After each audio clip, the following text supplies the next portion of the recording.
Thank you very much. It's great to be here and great to have an opportunity to chat about this. If you have your phones on, you'll obviously notice the Twitter feed. Throw in the names of the sponsors, always a good thing.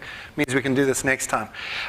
Also, if you have a smartphone, by that I mean you don't have a BlackBerry, you have...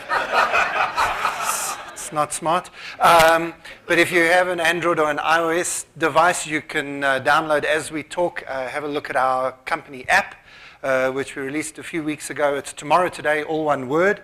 And there's a whole lot of stuff you can read if you get bored in the next 25 minutes.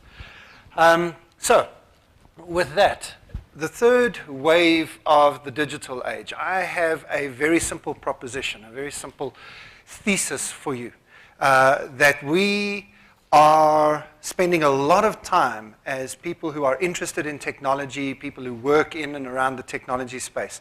We're spending a lot of our time and energy getting all excited about the wrong things. We're getting excited about digital and data and mobile and big data and social and all the other stuff. And I think that's yesterday's news. I think that the people who are going to be successful, and I think that the people who are going to make a real difference in history, are the people who understand that those are just the building blocks of the revolution that's about to come. And that we're at the start only, not at the height, not at near the end. We're only at the beginning of a digital revolution, only on the starting blocks. And I kind of, to help us make sense of this, I've kind of thought that this concept of being on the third wave might be useful to us in thinking about that.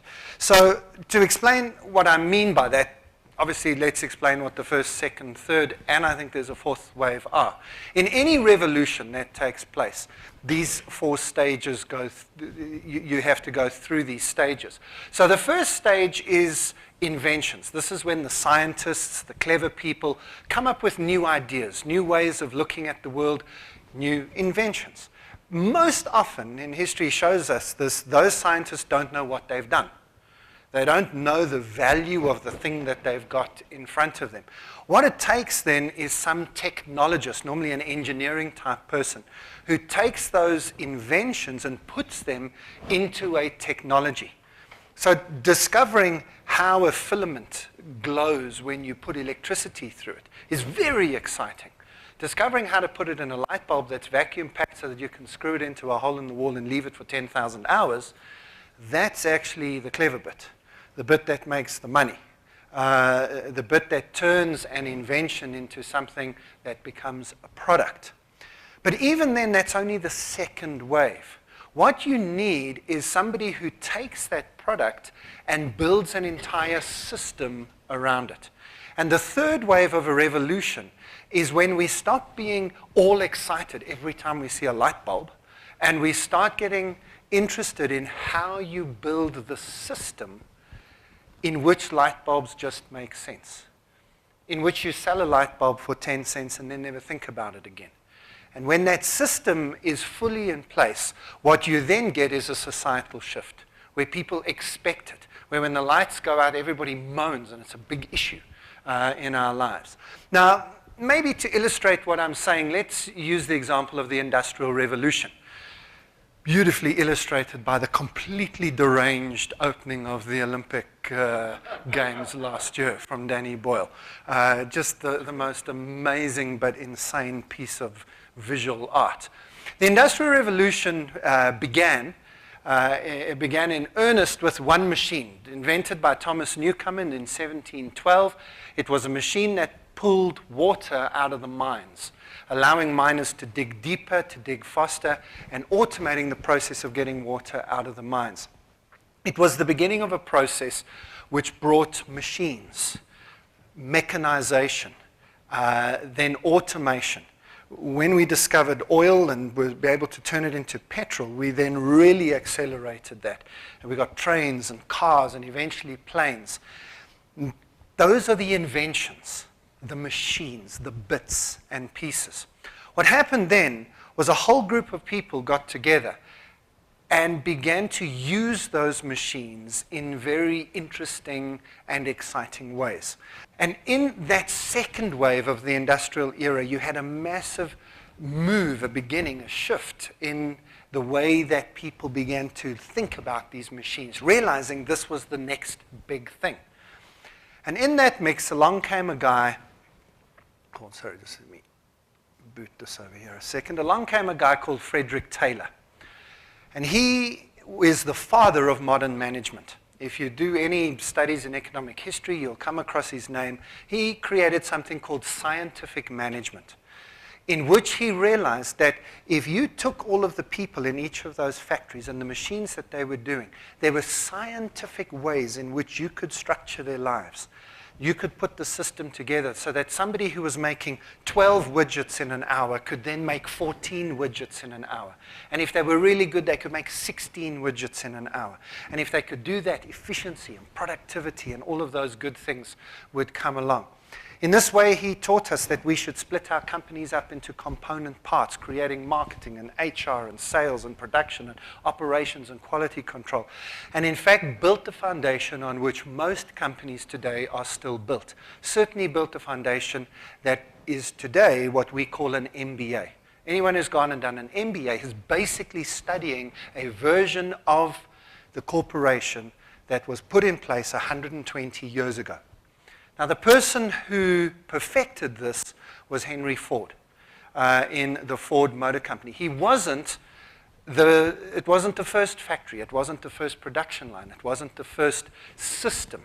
But it was the first system to perfect it. Just have a listen to this. When Ford first conceived the Model T, it took 13 hours to assemble. Within 5 years, he was turning out a vehicle every 90 seconds. Of course, the real invention wasn't the car, it was the assembly line that built it. Pretty soon, other businesses had borrowed the same techniques. Seamstresses became button sewers. Furniture makers became knob turners. It was the beginning and the end of imagination, all at the same time. What a statement, eh? The beginning and end of imagination all at the same time. We could take a complete diversion and do another talk on that topic about the soullessness of that type of corporate environment. Not our topic for tonight. The fourth thing that happens, so the third wave, just to reiterate where we're going, the third wave is that you get the system right. The system is not about the little bits and pieces. The system is about getting each bit and piece exactly where it's supposed to be and making it sing, making it hum, and changing how things are done, changing organizational structures, changing systems, changing processes and procedures, changing how you measure and reward people, changing what you pay people, changing what you educate people to do, changing how you see people, changing how you put them together, changing how you interact with government, with customers, with suppliers. And Henry Ford did all of that. Again, an entire lecture is available on that topic alone. But what happens is once you've done that, the fourth thing happens. And that is that the entire system produces societal change. We all expect to have a car a few days after we get our license, which we expect to get a few days after our 18th birthdays. We expect to have electricity everywhere. We expect something that our grandparents would have taken as a luxury and a privilege, and which many people around the world still see as a luxury and a privilege. So in the digital age, how has this happened? The first wave of the digital age was the technologies themselves. The resistor, and then the transistor, and then the capacitor, and then all of those things coming together in a processing unit that was then put alongside a hard drive, that was then put alongside an internet connection, which was then put into a system of computers that led us to the internet, that led us to smartphones, that led us to tablets, that will lead us to wearable computers, that will lead us to implantable technology that actually goes into our bodies. But all of those things are the things. They are the shiny little things. And the completely, totally waste of time, very boring and irritating debates around whether Apple has lost their innovative edge, and whether Samsung's going to be the coolest phone in the world because it's going to have a curved phone, the next one that comes out. I don't know if you saw that news today. Oh, a curved phone. This will change the world. And Apple's lost everything now, except Apple sold 13 million units in 4 days of a phone nobody needs. And this is, all the debate, all the media, so the guys who call themselves technology journalists, really get a life, guys. This really is not what it's about. Sure, it's a nice way to write a column. It's a great way to sell a tech newspaper, and all of you gobble it up, and we're all on Mashable all the time. What's next? What's next? And really, it isn't going to change the world. It's cool, it's fun, it's exciting, but it isn't the important stuff. It's a distraction from the important stuff. The second wave is about putting it all together. So we know that the companies that make more money out of the stuff is the companies that give you things to do with the stuff you've bought. Which is why Grand Theft Auto 5 made $1 billion in a week. Okay? Because that's the stuff that you put into the stuff. That's the stuff that makes the other stuff make sense. So if you're going to talk about stuff, talk about the operating systems. Talk about the connections. That's why Facebook and Twitter and their IPOs, these are important. And these are the things that the next level up of tech journalists talk about. Not just the shiny new device that's come out, but what that shiny new device allows you to do. But even that is just the second wave. And that's what most of us are stuck in at the moment, wondering how we integrate all of these, and we spend lots of time talking. Some of you are consultants to clients, and you're talking about words like social, mobile, cloud, smart, data, big data. These are the themes, and when you go to tech conferences, these are the big categories, and you've got 3 speakers on mobile and 5 speakers on cloud. And again, all very interesting, all very exciting. I think it's the wrong stuff. I think all of that stuff is the foundation stuff. That's what the engineers should be talking about. What clever people like you who prepare to take time out of your lives to come and listen to tech conferences and engage yourself in the tech world should be pushing yourself further. Should be pushing yourself to say, what happens when all of that stuff just works? We don't worry about it all, and we're not all about the next release. We've just got a system that works, and all the clouds are functioning, and all the backups are happening, and everything's obviously mobile. Duh. What happens next? And that, for me, is the third wave. And the third wave is when we've got a system. And that system all works together. Now let me illustrate this. I think it'll be more helpful to give you illustrations. This is Sebastian Thrun. When Sebastian was 18 years old, he was involved in a horrific car accident in which one of his mates, the driver of the car, was killed. Obviously, it was traumatic, had a big effect, but it had a very big effect on Sebastian. He committed his life to dealing with the issue of motor car safety and driver-related car accidents. In a bit of research he did, he discovered that there are 1.2 million driver-related car deaths a year around the world. And above his desk at work is that number, 1.2 million. To remind him, this is his life's task. Sebastian Thrun is in charge of Google's driverless car program, in which, over the last few years, Google has, it's 3 years now that they've kind of released it to the public. They have been able to take standard cars, it's just a Toyota Prius, and because computers have advanced so much in terms of their power, reduced size, reduced cost, for less than $1,000, this is the plan anyway, you will be able to take a standard car and put a driverless car kit into it. Okay, as an automatic car. So you put video cameras around the side, a sensor on the roof, and the technology in the car, and boom, you've got a driverless car. Now, most of you have known about this. This has been released a number of years ago.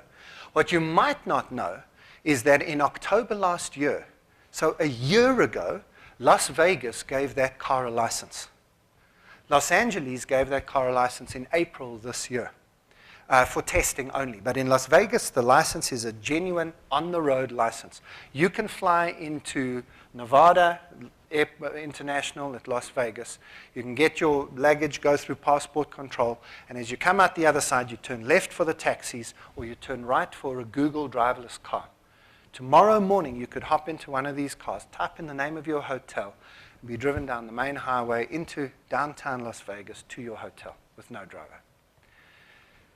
This is coming soon. Now, all of that's still the second wave. Okay? It's a nice, shiny little thing, very exciting, very interesting. Here's what's going to happen. By 2025, I'm pretty certain that Santon CBD will not only make driverless cars legal, they will make them compulsory. Now, why would you do that? Why would they be compulsory in the City Bowl of Cape Town or in London inside the M25 loop or wherever? The reason is that if every single car in an area is driverless, without exception, and if every single car can speak to every other car, because that's what they will be able to do, obviously, then those cars between them can come up with a traffic pattern for now. If every car tells every car what it's trying to do, the cars between them decide how they should drive, and we could have the William Nicol 6 lanes north. Okay. Just get out of here, except for the 7 cars that are trying to get in, and just let them through. We won't need lanes. We won't need traffic lights. We won't need stop streets, because the cars can navigate all of that stuff themselves. You see, for most of our, well, definitely for all of your lifetimes in the room, for most of my lifetime, we have been taking computers and simply getting them to do what we already know how to do, just cheaper, better, faster. Now we have the opportunity to let computers do things we can't do. This is when we reach the third wave, because the computers can take the step beyond our ability. There is no human being in the world who could make a car in 90 seconds. It needed a system. It needed a system around it. And that's what the opportunity is in 2014 and 2015 and up towards 2020. This is going to come about through a variety of different technologies. So the Internet of Things, by 2020, we will have 1 trillion objects connected to the Internet. Every light bulb in the world, every component in your car connected to the Internet, not simply to send you emails, so that you can decide what happens next, but so that they are all part of a system that works together, that is automated, autonomous from us, and makes its own decisions, like a good factory used to do, where each part was autonomous and made decisions, where literally the parts, or the whole, is greater than the sum of the parts. We're going to do this as well with augmented reality. Please, Google, release this already. Okay, just stop teasing us with Google glasses. We'll have them by Christmas, I'm sure. But augmented reality in our face will allow us to integrate these systems into our lives. I'm pretty certain that people will start wearing these professionally and personally pretty much full time. Some companies are already using them. So BMW, Audi already use augmented reality glasses and iPad apps to help a fairly low-level mechanic to be able to do quite high-level engineering and changes in a car as the system shows them what to do. We're doing the same in surgeries, where doctors are now wearing the augmented reality glasses so that they can see the superimposition of x-rays, where they can have a look at a video of somebody doing the procedure perfectly and then copy it and follow it. And in this way, we are creating systems of healthcare that go well beyond what we are capable of doing on our own. I think one of the cleverest things anybody could invent right now is the smart toilet. Possibly the most important piece of medical information that you have in your body is the thing you get out of your body a few times every day. And we do nothing with it. We just flush it away. So wouldn't it be brilliant if when you went to the loo, you had to, and I do apologize in advance for this one, you do have to log in. It doesn't get worse than that in this session. Well, you have to somehow identify yourself to the loo, let's just put it that way. And then the family show, so you do your business, we'll just leave it at that. It then analyzes what you deposit there before it flushes. Now, I'm not talking about instant uploads to Facebook and photographs, and obviously not. But it goes into a private medical cloud where we use that information, where again, autonomous computing systems that don't require our intervention, that is a system of healthcare around you, can make a difference. I absolutely believe that the first person to live to 150 years old is already alive because of the massive advances we will get when we put sensors in and around our bodies. And so this type of celebration is not going to be unusual in the future. And we move from that kind of just, wow, blow your mind. My oldest daughter, who was born in 1999, unless there is a huge tragedy in her life, she will live in 3 centuries. Anyone that you know who was born in the 1990s has more than an equal chance to live in 3 centuries. Maybe even people born in the 1980s. This changes our life. Now, from that amazing thought down to something a little bit more mundane, and our ability to just do real-time translations. Imagine how this will change the world if everybody can understand everybody else and every nuance of every other piece of communication. And then if you're talking about things in the future, you can't not talk about 3D printing and our ability to print out not just plastic copies of the Eiffel Tower, but to print out food. Like one of my clients, Nestle, who has a pizza 3D printer in their head office, where you choose what you want on the pizza, and it prints it out for you. It doesn't make it for you, it prints it for you. Where Brussels University last year printed out somebody's jawbone, a replacement jawbone, from their own stem cell material. This is not future predictions. This is stuff happening in our world now that indicates we're moving into a new age of digital, where it's no longer about the shiny things. It's all about the systems and the value that those systems bring to our lives. So the things, the smartphones, the smart devices, the internet, the connections, make the system possible. And the system's telling us right now, there's nothing impossible in what has been made possible. This is going to affect every single part of our lives and every industry you can imagine. That's why I believe we're in the third age and should be talking like that and should be talking about those things rather than getting hyped up about iOS 7 and iPhone 5S's. So what are the implications for this? Very briefly. And we can have time to chat later. So we've got to change our mindset. In the industrial era, the key differentiator, the guys who were successful, the Henry Fords, efficiency was the key thing to drive for. That was at the heart of all the management, organizational design decisions they made. What's our big thing? What's the big thing that we need to look for? Well, information is one thing, but that's free and cheap. Information is like the new oil. It's the thing that drives the system. You need to be thinking, what is the big thing? What's the thing that differentiates? And it might be relationships, it might be connections, it might be something else, it might be creativity, it might be imagination.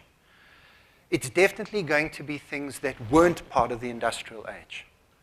And we need to be talking and thinking and finding and looking and investigating those things. Second implication is we have to change the way we structure our businesses. Our businesses are still structured like an industrial era machine, with a little MBA, little compartments that everybody goes in. You're in charge of marketing, and you're in charge of HR, and you're in charge of operations. That's nonsense. In an information-rich world, you don't need those divides anymore. So do you have the right people in your business is another implication of this. Do you have data detectives? Do you have information gurus? Do you have creative people? Or do you have accountants and marketers and HR execs and so on? The good to great and built to last world were good in the industrial era and built for the industrial age. And if we take those so-called gurus and apply them to our businesses, get the right people on the bus and the right seats and all that, that's nonsense. That stuff doesn't apply in this new era. And we need to be thinking, what does apply? What does work? We need to be thinking how we pay people, how we reward people, what we measure them for. So a few years ago, my oldest daughter, Amy, was on school holidays. And she was bored as anything. And so to try and help her out, I thought, well, she can help me out.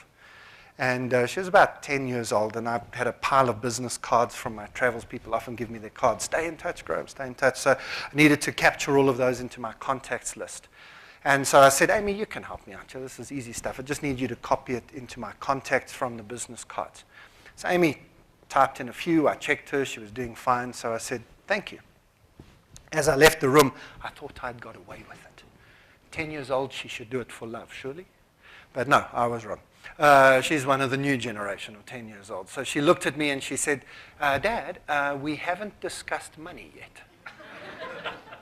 We were living in London, so it was in pounds. So I said to her, I don't know, Amy, what do you think? £2 an hour? I know it's slave labor, but it's my own daughter, so it's legal. £2 an hour. Amy thought about it for less than 2 seconds and said to me, Dad, yeah, that'll be fine. But would it be okay if I worked really slowly? Why had my 10-year-old worked out what most HR professionals have not?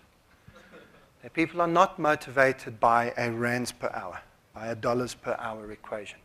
And yet almost every single one of you sitting here, even if you're in a very smart company, is still earning dollars per hour. Why have we not worked this stuff out? This is going to impact our investment opportunities, our career opportunities. This impacts every part of your life. The third wave of the digital age is what we should be talking about. The shiny things are necessary. They are from the foundation on which this third age is built. But this is what the next 20 years are about. Building these new entities, these new industries, these new companies, the ones which a century from now people will look back and marvel at and make movies about. Not because they were flashy, shiny things and had iOS 9 on them or whatever the next year's one will be, but because they changed the world. And we live at a moment in time when we can change the world. I just wish we would.